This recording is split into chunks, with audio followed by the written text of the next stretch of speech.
Welcome everyone to my channel, Beth Bell Live. I'm so happy to have you here each Sunday, 11:11 Pacific time. And if you're on with me live, please feel free to put your question in the comments and you'll always get priority. If you're watching on replay, you can still put your question in the comments, or you can go over to bethbell.me/question. And it's a little bit more private, but we love to have you live with us and to interact. And today I also have a live studio audience, so we'll have questions that are pre-submitted, questions that come on live online, and hopefully our studio audience will be brave enough to jump behind the mic and ask theirs as well. Now, it's bright and sunny back here in Southern California. I am super excited to be back home, San Diego, but I also recognize that it's not bright and sunny everywhere. And I don't just mean the weather. There's a lot happening right now. A lot that's weighing heavy on our hearts. Whether it's, our relationships with our loved ones. It can be because of political reasons, dare I say. It could be because of heartbreak. It could be because of just misunderstandings. It can be holiday frustrations. There is so much going on right now that weighs heavy on our hearts. So I'd love to know the status of your heart, the state of your heart. And if you go over to bethbell.me, you can get the state of the heart assessment for free and find out, are you blocked? Are you broken? Are you healing? Or are you whole? So it's exciting. And you get some tips and tools to help you through whichever state of the heart you are in. So today's show, as always, is based on relationship questions that have either broken your heart, situations that your heart is actively broken. You could just be in heartache, or it could be an old wound or an old pattern. So we like to dive deep and get to the vulnerable spots of, what is weighing heavy on our hearts? Because when we stay in our hearts and we open our hearts, our light shines so brightly. And that's where the happiness is, right? So that's why we want to go back to being in our hearts and out of our minds and out of the rhetoric of everything that clutters our life these days. The ideas and the thought constructs about what should be and shouldn't be and how someone should act and shouldn't act. So I love the questions that come in. There is a bit of a theme from the pre-submitted questions. Let's see how many we get through and how many come in live. So it's always interesting. I'm always fascinated by what comes through. All right, let's jump into the first pre-submitted question. I'm finding it hard. Oh, I better put my glasses on here. It's always so hard for me to see. I'm finding it hard to be in spiritual alignment with my partner. How do you know when it's time to move on in a relationship or work through it? This is a theme that I feel like in some way, shape, or form comes in almost every week, because I know many of you, all of you really, on this, if you're watching me, you are on your awakening journey. You're on the spiritual journey. You are breaking through all of the things that are holding you back. And relationships are that external, if you want to say validation or example of where you're at in your life. And when we start to misalign with our loved ones, then it gets a little bit achy for us. And so I understand the question about, is it time to move on in a relationship or work through it? And that is so personal and individual to you. But what I will say is that when the relationship partner, so I'm going to keep this broad. I believe you were saying that this is about a romantic relationship, but I feel like I feel like I'm being guided to give a response that goes beyond. So it could also be a parent, or it could be, someone that is very close to you. And when you feel like there is that rub, there's a couple of things you can do. So moving on from it means that you're actually saying, no, I'm not going to do the work with you anymore. And that can be a really tough thing to do. Now, as you know, when we say that and we move on to someone else, if we haven't learned all of the lessons from that soul contract, we're going to attract someone else that's going to reflect the same issues for us. So I would suggest that you dig really deep into, have I done my work with this person? Am I getting the lessons that are for me? And one of the ways you can really gauge that is the narrative in my head, is the conversations I'm having with other people about this situation. Is it about he or she is doing this, or is it about how am I integrating this situation?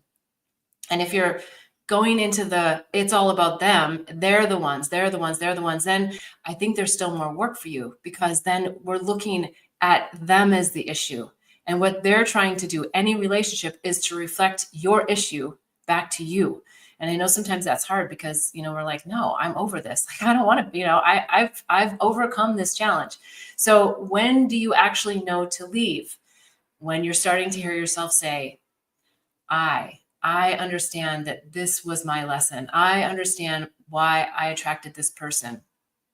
I feel that I have accomplished what I need to accomplish, whether it's setting boundaries, have I opened my heart? Sometimes we think, whoa, I've learned all the lessons. And yet we haven't opened our heart fully to them.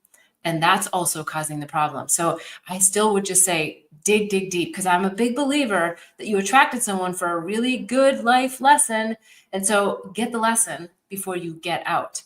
So I like it when we stay, but I also recognize that when the drag is so heavy, when people that are loved ones in our life are actually maybe saying things to us that are demeaning, or they're pulling us down, or they're not respecting us for the work that we're doing, then I think you're needing to get into a different zone of, let me use my discernment here.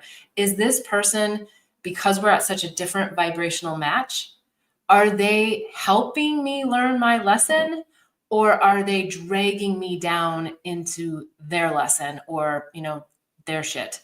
And when you're starting to get yourself dragged down and you're doing the work for the boundaries and for the recognition of, what's mine, what's theirs, and you're still feeling that heavy, heavy drag, that's when I think you start to go into a place of, all right, let me really evaluate whether or not this relationship has reached its true purpose. And oftentimes it has at that point when you really are feeling that drag. But it's tricky. It's really tricky because the mind gets involved and you want to, make excuses for someone, or don't make excuses, blame them, not blame them. So there's a lot there, and I'm always happy to help and go deeper. So if you want to go deeper, specific into your situation, you can always schedule a one-on-one with me. I have my monthly executive spiritual advising. So there's lots of ways we can work together, or you can come back to the show each week and ask more questions and get more vulnerable and share a little bit more about what's heavy on your heart. All right. If we have anyone that's watching live that's with us that wants to ask a question, please do. We've also got the live studio audience. So we'll keep going with these questions until I see someone raising their hand or jumping up behind the mic. Okay. Next question. How do I keep my relationship going when there is so much drama for me that I can barely care for myself? What do I provide when I am out of gas? Yeah, that's a tough one. I think a lot of us are out of gas these days, right? There's just so much going on in the field. And when I say the field, I mean the energetic field of the collective. So everybody knows this, right? Even if you're not so far along in your spiritual journey, you know that there is a lot of energy around, let's say, the political environment right now. My show is not about politics, but I do know that there is a lot of thought constructs that come with these ideas of political parties. And I think everything that's been happening comes from a couple of different places. And I'm probably going to talk about this a little bit later on, because I've got another question that's more specific to this. But I just want to use it as an example that we feel this chaos. We feel it in our nervous system. Sometimes we're not that aware of how it's impacting our nervous system, but we're just feeling like chaotic. We're just feeling like, I'm just being really pulled. I'm feeling more anxiety. I'm feeling stressed. I'm feeling like I'm short with my relationships, with my loved ones, with my friends. And so that as a collective is obviously happening. Now, for you, it sounds like your relationship is also creating a lot of drama for you. So I think what comes to mind is sitting that person down and saying, look, here's where I'm at. My heart's heavy. I got shit everywhere. And I feel like drama is happening between you and I. And right now, that is the last thing I need. I need support. Can we just agree that when the drama gets high, And whatever it is, if it's that you're feeling like you're fighting with one another, or, you get that like trigger from that person that you love, but that is there for the triggers, that you say, when we feel those triggers, can we just pause, look at each other in each other's eyes, take a deep breath, and just focus in on our hearts. I know it's hard when you're in the heat of the moment, but if you ask each other to take that one action of just pausing, making the eye contact, they're the windows to the soul. So you're saying, I want to talk to your soul. And you take a deep breath. You say, I want to be grounded in my heart. And you feel your heart. Forget about the love, forget about the romance or whatever. Just feel yourself. Feel your heart and feel the energy here. And then use your imagination a little bit and pretend that from your heart is just this, like the superwoman, superman, superpower energy that's just bursting out of your heart towards them. But it's about you. It's about you continuing to open your heart, because it's a heart opening activity where you're just saying, I want to be grounded in me. And then you can start to diffuse the energy that's happening between the two of you. Here's the trick, is you also can't have, I don't like those words, can't have, but you also have to be really, really discerning around your judgment that you're going to want to place on your partner. They're not doing it, or they're not doing it like I am, or, whatever the mind is going to come up with. You've got to just step beyond that and just say, I am giving the window to my soul through my eyes, because you're with someone that you care about. This is, you said it's a relationship. So I believe it's a husband actually in this case. So yeah, you've got to offer your own vulnerability. And maybe there's a code word that you come up with. I know maybe that sounds silly, but sometimes the code word is just drama, right? And then you just go, okay, we're going to step out of the drama. We're going to step out of this trigger. We're going to step out of this, because we need each other. We need each other to be touching. So the other thing I would say is that if you can get to that heart-centered place, then just take each other's hand, just hold it, just hold each other's hand, and, zip the lips and make the contact, take the breath, sit in your heart, see how it feels. Because that's really what you're trying to do, is be in that feeling center, not just in that, I just want to say all these things to you that are weighing heavy on my heart. And a lot of them are because of external environment influences. So hopefully that's also helpful for you. And again, I'm happy to help you more if you want to go into deeper details. But it's a basic exercise. And I know that it can be challenging in the moment. Try it. Try it with people that you're not so charged with first, if that helps, just to get you into the energy of it. And then, see what happens with that loved one that has all the buttons to push for you.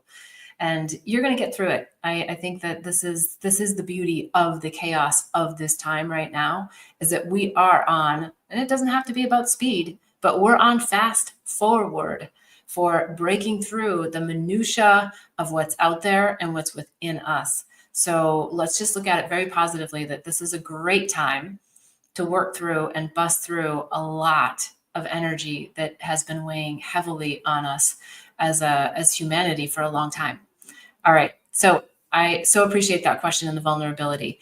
Okay, let's go on to the next question we've got here.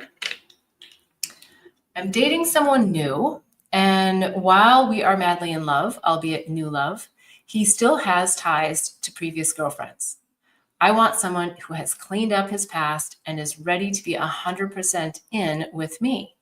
I'm not sure if he's ready to let go of all the others. How do I know for sure? The first thing that comes is, in your heart, like where they're at, because you wouldn't be asking this question if you didn't feel like there was some rubs there. But I'm going to tell you that we all have others that are still in our hearts. And it's the way that we want to look at this is part of it. And the second part will be a little bit different, I think, that's going to come out here, is all of these previous partners have made us who we are today. So we don't want to try to discount, and I know you're not, but we don't want to discount the role that these partners have played in the lives of our new romantic partners.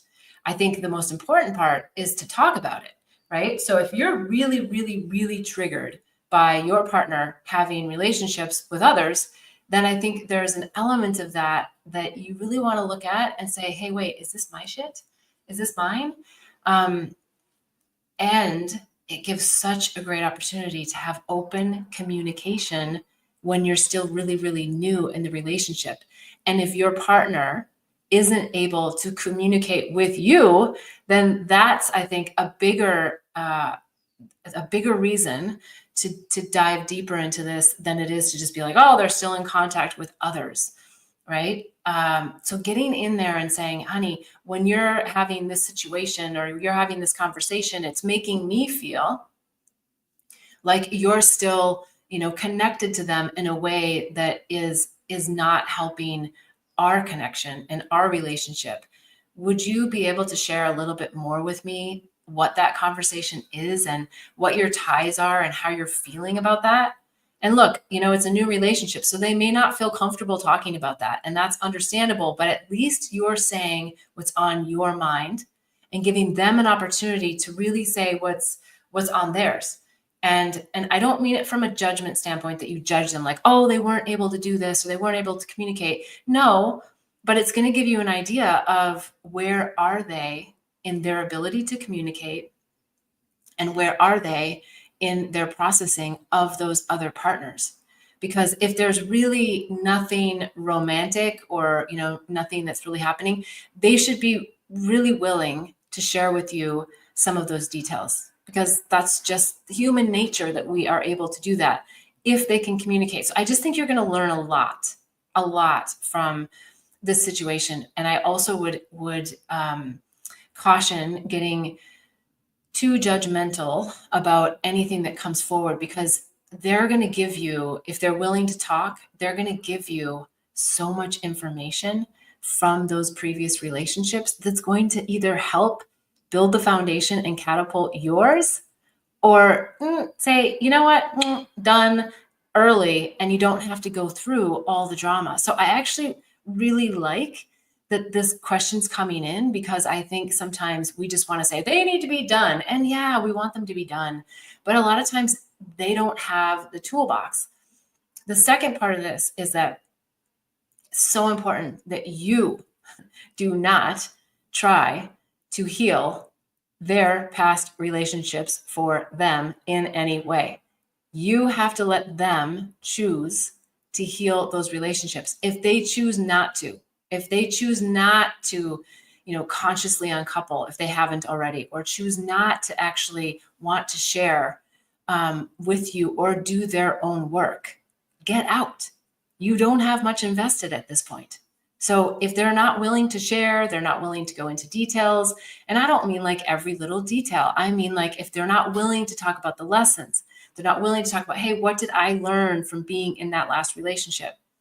If they're still like severely heartbroken and that is a thread and you're kind of the rebound person, I think the question is, do you really want to spend the time with that person? I think the value can be in letting them go to do their work and you go and do your work, because I believe that if you're meant to be, you're going to come back together. And so maybe they need 3 months, maybe they need 6 months, maybe they need a little bit of time.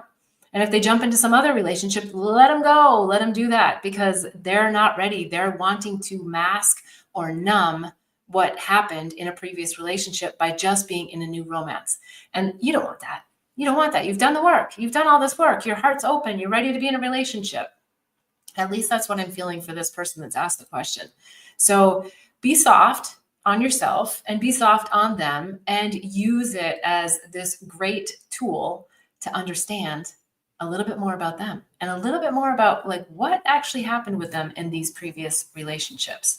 I think it's a great way for you guys to really build a strong foundation and to know, like, is this the relationship I want to be in right now? Okay. And again, I'm always happy to do a one-on-one if you're interested and you want to go more deeply into any aspect of what's happening for you specifically. Okay, we've got some studio audience members that are ready to jump in and ask a question. I feel like this question is like takes from what you were just talking about, because you were just talking about they have to choose into their own healing. Just last night, my husband loves to drink and party, and it's for fun. I get that. However, it brings on health issues, and I see them. Like I see his gut get bloated, or I see his lungs not happy with the smoking and stuff. And so I don't. And so I shared some of it with him last night while he was having fun and partying, and he said I was judging him. Yeah. And I don't know where the line is of caring versus judging, or am I not supposed to say anything and just let it go on? And that's my question. Yeah, it's a great question, and a really good one right now in the holiday time too, because this is where we struggle with these things, right? Because people sort of go all out. A good excuse, right? It's the holidays. Let's have a good time. One of the things that I have really reflected on is, why don't we use alcohol? Is called spirits, right? Why don't we use alcohol ceremonially? So what was coming to me as you were asking the question is perhaps just a thought that because when we go up against our loved ones, like, it does feel like a judgment, and it's an observation, and you're doing it from your heart, and you're doing it because you care. But perhaps there's an opportunity to say, honey, let's do a ceremonial spirits activity. So, because I always just channel what's coming to me, and sometimes I tell my own personal stories. I went out last night with a girlfriend, and I had a beer, which I just so rarely have, and I just remember thinking, yeah, it's such a nice feeling to just kind of fall into this. And I'm like, oh, I would love to go home, and I would love to have like a little ceremony. Like, I would love to just, because your inhibitions, your mind quiets a little bit, and you get more creative. At least I do. And I think, and I get more like, oh, I can do this and I can do that. And the conversation flows, with my girlfriend even more. And we talk easily anyway. And I just was like, gosh, wouldn't this be great if we just go home? I know it, maybe for some of you, it sounds interesting and silly, but you light a candle, or you start it by saying, let's have one drink. Let's set an intention. And then as a couple, let's leverage this for us to be a little bit loose in the lips, right? To be a little bit more inhibited with what we talk about, and enjoy the alcohol in a different way. Because I think, if we use alcohol for that, to enjoy ourselves and to enjoy our body, and we focus on the body and the enjoyment that we have, then, and dare I say, like, maybe you even say in your intentions that after this, like the ceremony, and it can be like a basic thing. It doesn't have to be like this big ceremony. I just mean, you're sitting with each other. Maybe you say, and afterwards we're going to have intimacy, whatever that means. And I'm going to write 3 things that I would love for you to do to me. And you write 3 things that you would love for me to do to you. Right. So you just make it all fun. And then you bring in like the beauty of what I think spirits can do for us, as opposed to, and take people out of the experience of numbing ourselves. Because that's oftentimes what we're doing when we're drinking excessive alcohol, is that we're trying to get beyond the mind and the narratives of the mind, and relieve the stress. And so why not just stop, from the excessive, and I'm not saying like that he's always excessive, but I'm just giving that as an example for the collective, that, yeah, we just stop at 1 drink, or we stop at 2 drinks. And we've set an intention of what we want to come out of that, to come out of the fun, to come out of the, so that it's not just like, oh shit, we drank a bottle. And again, I'm not saying this for you, but we drank too much, and then the next morning we don't feel good. Like, why do we do that? And it's just to get out of our stories. So let's unwind the stories. Let's plan to unwind the stories when we partake in these fun activities and the holidays. And maybe you still are just going out, and you're going out to dinner, and you're like, yeah, let's have a couple of drinks, but then let's plan to come home afterwards, and let's put together, especially for some of the listeners who have been married for a long time. I think this is also kind of fun, because you want to bring the spice back in, and maybe you just ask like 3 questions, or, it could be like, what are the 3 things you're anticipating, through the holidays? Or what are the 3 things that I could do for you on a daily basis that would just make your life wonderful, right? So use it as like, sensual serum is the words that are coming to me, so that you can find the beauty in what spirits can do for us, as opposed to just see the negative. And then I think we can start reducing the level of intake we have, the negative impact that it has on us in relationships. And then you can also get a flavor, and again, not from a judgment perspective, but a flavor, like, well, where is my partner in this? Yeah, in this caring and loving for their own body.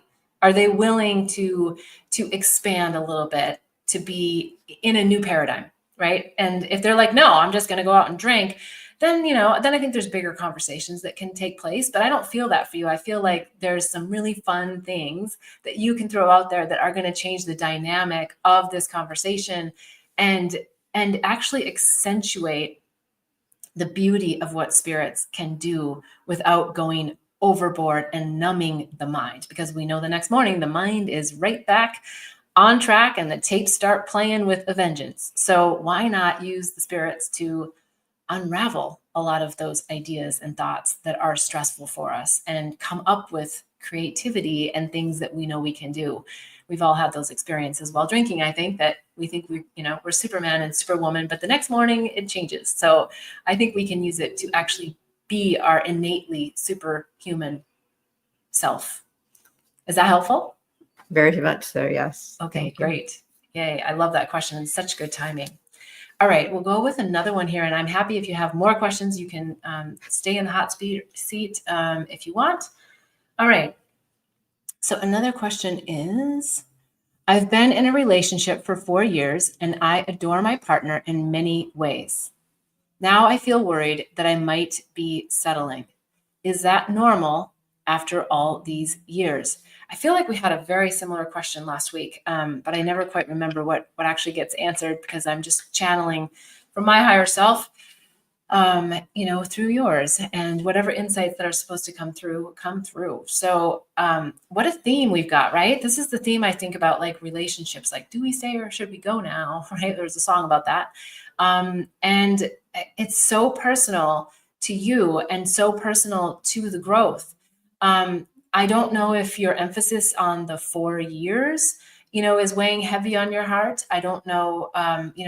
Sometimes it can depend upon our age, our stage of life, because we grow so much, especially in our, obviously in our teens, but then, as we go to college and we're having all these life experiences, and then we're getting our first jobs, and who knows, maybe you're traveling the world for a while. Like, there's a lot of things that are happening. And so I think if you are in that younger years category, then I would say, yeah, there's a lot of life to be lived and a lot of lessons to be learned. So maybe you say, I really adore this person, if you do. And I recognize that we've been together for 4+ years, and I love the foundation of what this is.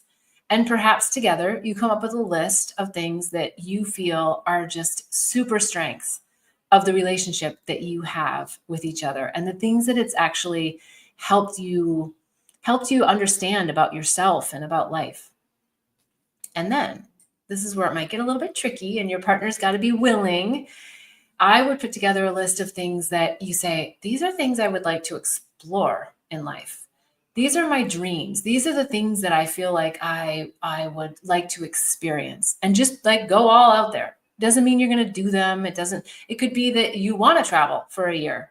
It could be that you want to get married and have babies right away. It could be like, get the dreams out there, talk about them together, and then see like, oh, okay, well, what are the future intentions of mine? And what are the future intentions of his? And maybe this is an ongoing activity. It actually feels like it's not like a one-time conversation, but you say, hey, honey, I'm making it up, every Sunday morning or every Friday night, let's sit and like do this fun little exercise about like all the things that we love about each other and how we've supported each other this week and how I am dreaming about my future.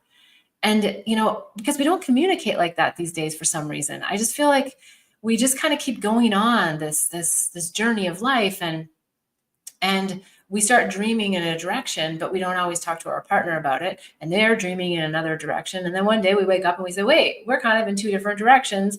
And then it's really difficult because you still really love each other, which is great. But you want to do the journey together, I think, in many ways. So sometimes parting from that person to do aspects of your dreams, which I don't know why it just keeps coming, but traveling the world for a year or 6 months or 3 months by yourself, possibly, is something that you might want to do. And then if you're destined, here's the thing. I'm going to say this over and over and over. If your destiny is to be with someone, you will be with them. I think sometimes we get too caught up in, oh no, if I let them go, sometimes we have to let the things that we love the most go, set them free to discover themselves in their own way so that they can come back around and be in their fullness with us on the other side.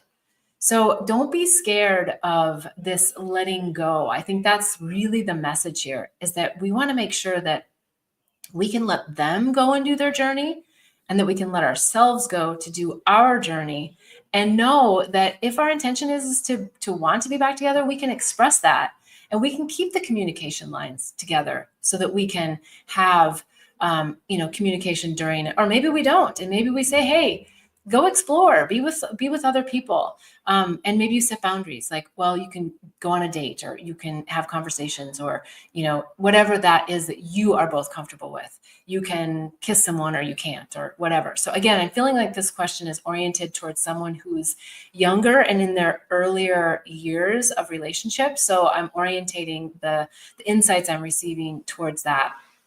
But if you're on with me live, I would love to hear, if I've got you on that, or if there's something more. All right, such good advice. I didn't even ask the question and it resonates. All right, thank you so much. I love it when that happens. I do feel like a lot of these have a theme, and they hit our heart chords. So if any of you want to go deeper into your own relationship question, you can always schedule a 101. I do monthly executive spiritual advising as well. All right, I think we have another question from the live audience. So let's jump right into that. So this is a general relationship question. I'm watching my sister come into herself and really know who she is and have everything figured out, and really trusting the universe. And I have this, I've been comparing myself to other people most of my life. And so do you have any recommendations of how to stop comparing? Like, I don't want to feel less than because someone feels, is thriving.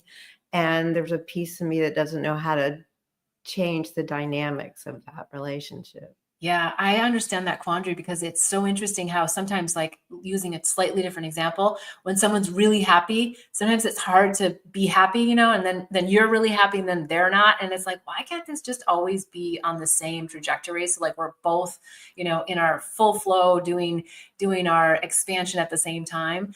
And what comes to me is to say that, you're, as a sister, you've certainly chosen each other as a soul contract, before coming into this lifetime. So maybe it's just digging a little bit deeper into, what are my soul contract issues and strengths that are coming from this relationship, and find the nuggets of those and really feel into it.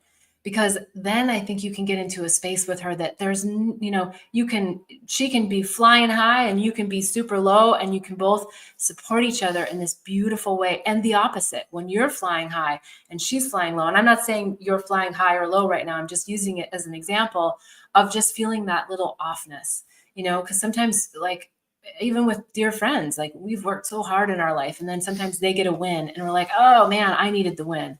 So I think it's getting back to that soul contract. What did I call this beautiful soul in my life for?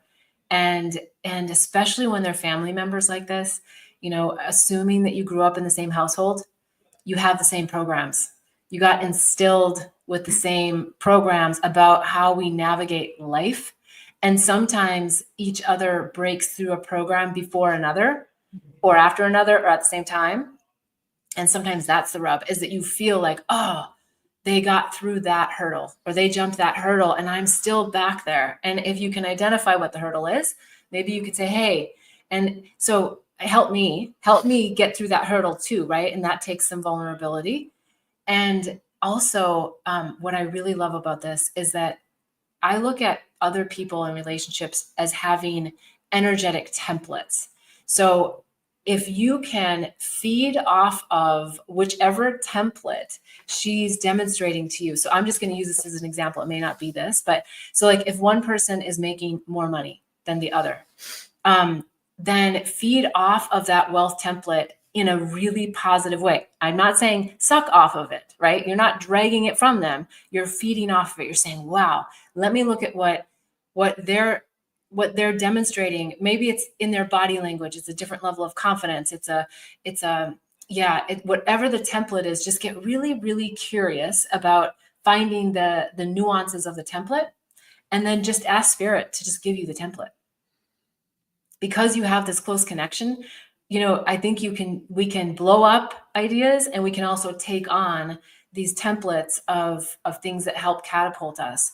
Because we see the examples from someone. So I don't know exactly your relationship, and you don't have to necessarily say unless you want to, but I do feel like there's this strong strength in your soul contract, and that you guys perhaps haven't leveraged it on a soulful level enough. Like you've been companions and you've been buddies and you've done fun things together, but it feels like there might be a deeper conversation, a more vulnerable conversation about things that are happening in your life that she can help you with and you can help her with. It actually feels almost like there's some things that you really can help her with that will help change whatever this dynamic is that feels just a little bit like less than blissful. And I think you can get back to the bliss. Is that helpful, or is there something more? No, it was super helpful. Thank you. Okay. Yay. Wonderful. I know siblings can be, it's just so beautiful, so heavy, so twisted in a spiritual way, not in a, in a bad way, just in our life cords are entwined. And so there's always so much good juice there, and difficult at the same time, because we run the same programs, the same ideas about life. How do you know what your soul contract is? Do you just kind of ask spirit and let it and be guided in that way? Or I love to journal. I love to just journal, because oftentimes when I journal and I ask myself questions, what is my soul contract with my sister, my brother, my partner? It feels like stuff just comes out if you don't try to stop it with the mind, like thinking like, what should I write? And I feel like you're really good at this. So let the pencil do the work. And, for me, a lot of times I read what I wrote like the next day or the next week, and I'm like, oh, wow, I don't remember writing that, because it was coming from my higher self, and it was coming through the paper that way. And for some reason, for me, I do really like paper and pen, but everybody has their own technique, but it just feels like, that's just the mystery of channeling our own insights, because the inner wisdom, as you know, is totally within you. Right. And it's just always another level of awakening, that everything I need to know is within me. And I get frustrated too, because I'm like, even knowing this, like, why can't I always get everything I need to know? And it's because we've set our life up to encounter these snags, these hurdles, these bumps, this bliss, this joy, right? So all of these pain points and pressure points and success points and bliss points are all predestined. Like how we navigate them, we have obviously all this free will. And that's the beauty. And until we get the lesson, we're going to be in, that energy. So I find journaling for me is really a great way to just get what is the soul contract with this person. Cool. Yeah. Thank you. Yeah. Great. Thank you. Okay. Let's keep going here. We've got a few more questions, and it's like the time always flies. Okay. Navigating family politics over the holiday. Okay, the holidays often bring families together, but they can also highlight deep political divides. What strategies do you recommend for fostering harmony in a family that's evenly split between Democrats and Republicans? How can we set boundaries for respectful and meaningful conversations? Yeah, this is super timely, and kind of comes off of the earlier question in the show. I constantly get the same message around this, that we are at a time of unity. And the more we focus, and I'm not saying that you're focusing, because I'm going to come back to specifically your question, but the more we collectively focus on a two-party system, the more we give the labels of Republicans and Democrats, we are always going to end up in separation. And spirit, humanity, everything, all the collective energies are saying it's time to find unity. It's time to find what are the points that we agree on. And whenever you start to get into a conversation that starts to feel political, Republican, Democrat, that we come back to, okay, let's come back to our morals, ethics, and values. So especially when it comes to families, I think a lot of times we share them because we got programmed with them from our parents. And sometimes we bolt off into another direction and we're more expanded and we have different ideas, right? So that's probably part 2 of this. But we come to this place of let's talk about the morals, ethics, and values that we share. Hey, wait, I realize we're getting into a very political discussion. We're going down that road again. Hey, can we all agree that we don't want to have discord in our family, that we want to talk about the things that we love? Let's talk about, and then maybe you've got some pre-prepared things that you're like, okay, I'm always going to go back to, like, how can we create greater connection in our own communities? Let's forget about the politics, let's just go like right now, right today. How can I walk out my door and how can I help more people? Because sometimes that's like a big political thing, like, oh, well, the government funding and, should we have more programs, less programs, this and that, the other. I know I'm making it very generalized right now, but then we forget about like how much of a difference we can make by walking out the door and smiling at our neighbor, smiling at the barista at the coffee shop that we get something from, saying hello to a stranger on the street, making eye contact when appropriate, of course, sharing a joke with someone when the energy feels heavy. Like all of those things are so much better because those are things that we can do. Like we can't do some of the things that we argue about all day long when it comes to political issues, whether it's also just, I feel like we got to get beyond the idea of the issues. I know now that the election's done, it's a little bit different, but really, are we going to talk about abortion, gun control, and I don't know, whatever the other hot topics are, as like the only things that are going on and the only reasons and women's rights that we need to be, voting for someone or supporting someone? I'm not diminishing any of those things. They're all super, super important topics. But we've been talking about those topics for centuries. Let's talk about topics that we can do something about every single day ourselves. There is no savior, as we all know. There is no political figure that is going to save the world or save the country or, really make America great again. The only people that are going to make America great again are the people, and at a grassroots level. So unity. And I think let's come up with code words that we say, all right, let's get into a unity conversation. Let's talk about the things we agree on. And I know that that's not as easy as it is said. I recognize that.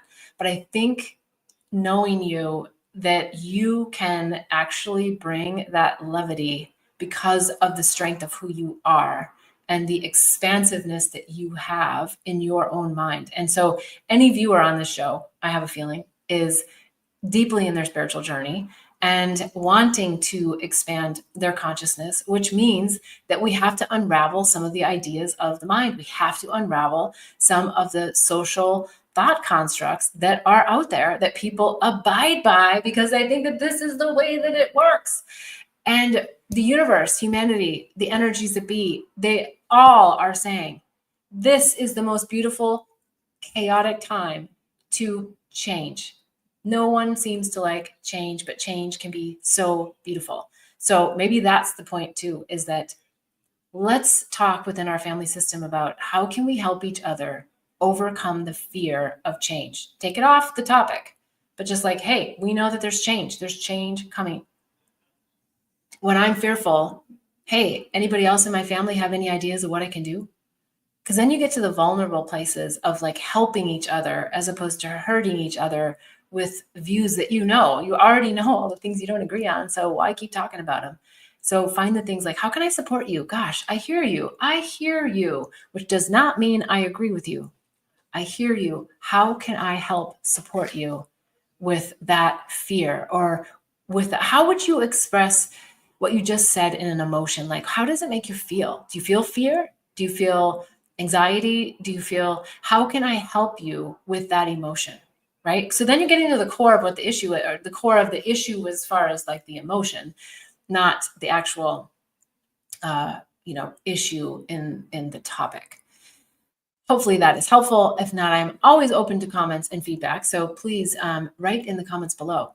Now we are down to the end of the show here. And each week I so love that you tune in. You tune in live, you ask great questions, you tune in my studio audience, you tune in on replay. So I so appreciate you. Please go to bethbell.me.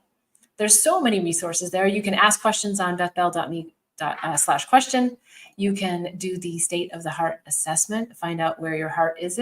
Is it blocked? Is it broken? Is it healing? Is it whole? And some tips and tools that can help you with that. And you can always sign up for a one-on-one session. I'm happy to go deeper with you. Or if you want to jump in and do more of the executive spiritual advising, it's a monthly program. I'm there for you to help you break through and to bridge what you're doing in your everyday life that is important to the world, but also what's important to your soul, what's important to your soul's plan and your soul's contract. And are you leveraging your relationships in your workplace? Are you leveraging all the lessons that they're here to bring and to help you break through for your journey? So we don't always have to leave our corporate lives to really immerse ourselves in the spiritual journey. In fact, I say, as best you can, stay in those corporate lives, because just like we can't leave our families, well, we can, but we can't technically, in a sense, leave our families because they're by birth. Sometimes we need to just get the lesson so we don't have to keep repeating them. Because if you go to a new job or you do a new thing, it's like it's always going to be the same stuff, different place, right?